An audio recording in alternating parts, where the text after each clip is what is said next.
It's funny, like all the cool stuff I do on my video, like cars, you see the analytics just fall off the cliff. Nobody gives a fucking.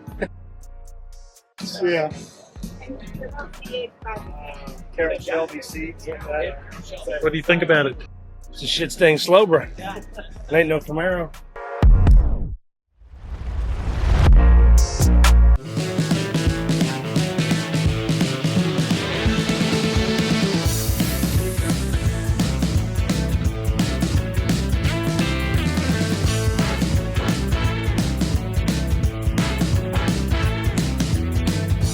So today we're in Marietta, Georgia at Sprayberry Bottle Shop. They're doing an event here with VinWiki.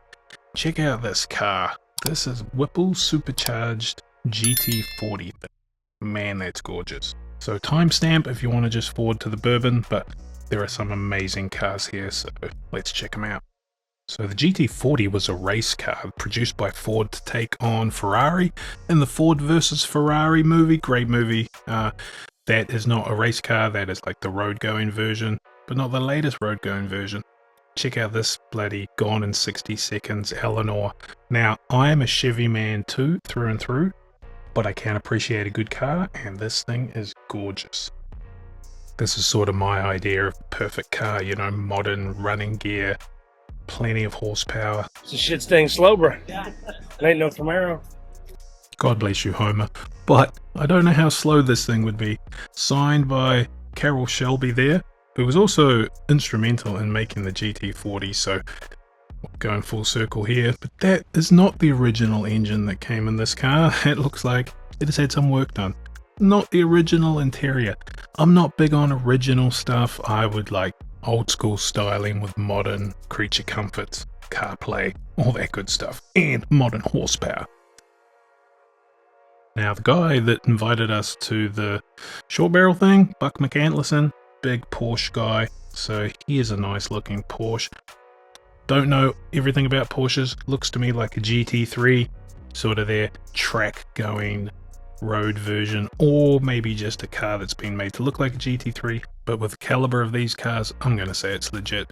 Speaking of Carol Shelby, an AC Cobra. So Carol Shelby made these things. Basically they're a go-kart with a 456 700 horsepower engine in them. Hell of a fun thing to drive, I imagine. There's a Merc and a Beamer. Ooh, and another Merc with gull-wing doors. I gotta think those gull-wing doors are a little bit inconvenient in certain circumstances, but when they're up like that, they sure do look cool. Betcha that's a bit of a rocket ship. I do believe they made a Black Hawk version of these things, but it was just completely crazy, undrivable awesomeness. And then we come over here to just a Bugatti. There's the man himself, Ed Bolian, and Ed Bolian's car, just a quiet red Bugatti. So go check out his channel. They do some great videos. They tell all sorts of crazy stories about cars, and they have an app, sort of like a Carfax, but apparently a little bit more detailed. But that's one hell of a beautiful car. 3 beautiful cars there, a couple of Lamborghinis out the back, and a Bugatti. Look at the size of the discs on that thing. Little wing to pop up and down. See the probably very, very expensive exhaust system down there, and the W16 engine. So yeah, 16 cylinders and sort of a 2 V8 side by side to make a W sort of looking thing. Amazing car, 1,000 plus horsepower, very fast. You know, just a Lambo, a couple of little quiet Lambos over here. They're always a good car. They're the sort of car you put up on your wall when you're a teenager, right? Freaking beautiful looking things. And a really nice Ferrari here. I like that color.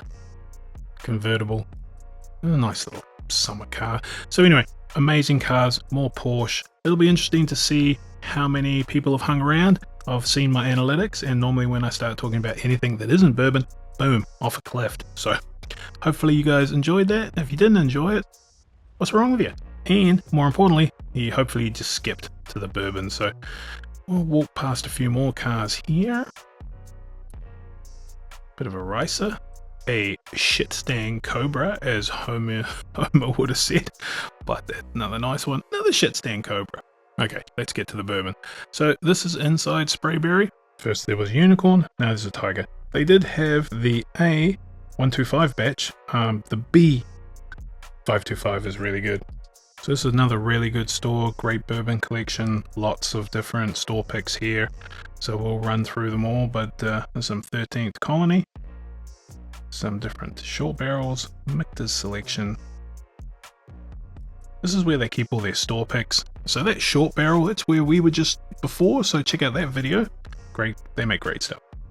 There's a different selection of rums, maybe picked by Bruzel there, and some Laws whiskey. Some of that stuff can be really good, so keep an eye out for that, and let me know what you think. King's Family Distillery, we'll check out some the cigar batch we find here in a bit, and some Red Line and some Good Times. They do a lot of Good Time stuff here, lots of picks.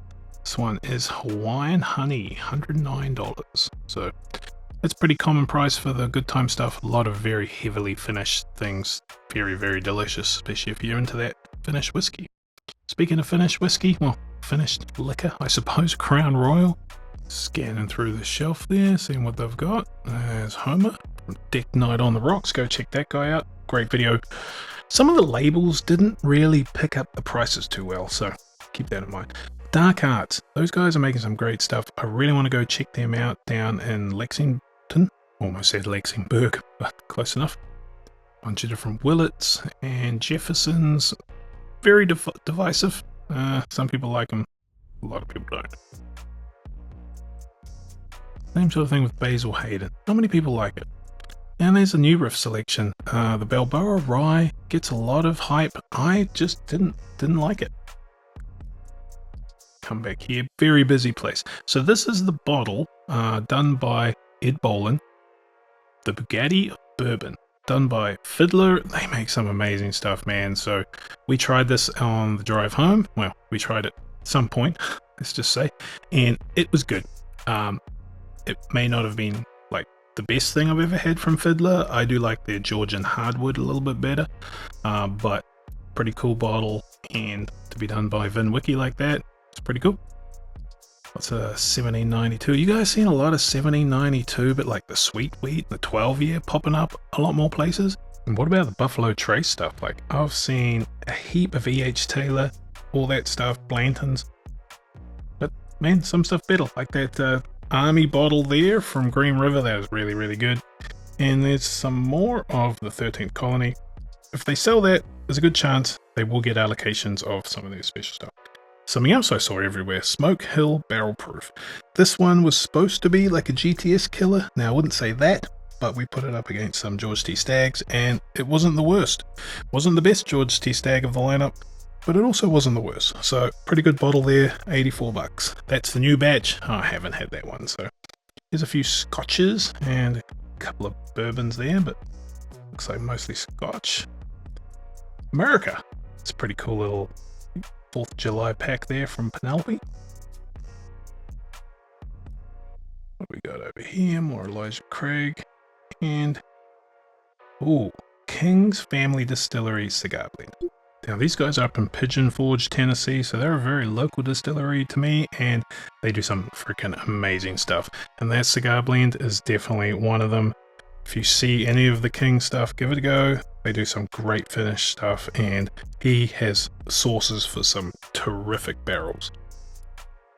There's an Old Pepper Distillery, another store pick there. 69 and 59 bucks with an old Drake tater. We do some pretty cool taters stickers in this place too, so definitely got a lot of store picks. So because of how busy the store was, it was a bit hard to get around, so let's come and scan back over this way. So I think I spotted a gap, so let's try and get over there. But on the way, saw this Blue Note Crossroads, and a store pick there. Blue Note is another one. It's a lot of really good barrels. Some can be amazing, so keep that in mind if you ever see those around. And some sneaky little Fiddler hidden over there. That's their wheated one, so another good one from Fiddler. And here we are, Augusta. These guys, we're doing another pick. We did the 10-year one for a Smoky Mountain, and we're doing a 13-year one soon, so stay tuned for that. Join a Smoky Mountain Bourbon Society. And there's the Peerless. That stuff is really good. Not cheap, but good. And then there's Courage and Conviction. Now, I am not a malt whiskey guy, but that cuvee cask, Courage and Conviction, is actually quite good. John's a big fan, and for $78, if you want to dip your toes into the whole single malt, it's honestly not a bad one. Still not my favorite. Cannot 100% recommend, but it's pretty good for a malt. Henry McKenna, back on shelves everywhere. Early times, no black top, I think they are long gone. And then there's 7092s. This is single barrel and the foolproof. Coming over there, saw some Jack Daniels down there, some more of the short barrels. Short barrel, their standard rye. And here's a whole selection of Fiddlers. Like I say, keep an eye out for that Georgia hardwood. That thing is particularly good. Some more Kings. They seem to have one of the best, selections of King's family distillery I've seen in quite a while. Bella Mead. That seems to be back around. I don't know if it's old stock or new stock, but I got me a bottle. MGP classic stuff there, and a bit more of the Blue Note.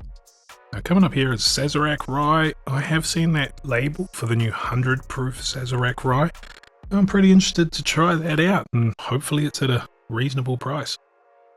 So as you can see, there's our man over there from VinWiki. That's causing all the jam up. Everyone wanted to talk to him. He was also signing bottles. Great guy. I went up to him. Didn't have much time. But here's their sort of semi-allocated stuff. There's some Bardstown, some collab stuff, and some Disco 11 looks like there. And Redbreast 21. I've always been curious about that, but it's just a little bit pricey for me to buy that price of single malt. It's an Irish, and apparently very good, but I don't know. They also had a few things behind the counter there. It was just very hard to see, and everyone was trying to get their whiskies and alcohol. Very busy place, especially today. It was also a very hot day, so hanging out in an air-conditioned store, probably better than being outside. Ed thought that, so there he is there, hanging out there, signing bottles, talking to everybody. Really nice guy. Go check out his channel. So that's about it for Sprayberry Bottle Shop in Maryville, Georgia. So this wasn't the only place we hit up this day. It was a big day of doing bourbon stuff. Me and Homer got back after about a 12-hour driving around of Georgia. So yeah, stay tuned to that. They'll be releasing the next week or so. Anyway, so please like, subscribe, comment. What would you have picked up in this store, and what car would you have picked up if you had unlimited budget? So hope you like the bourbon stuff, hope you like the car stuff. Thanks for watching, and we will see you next time.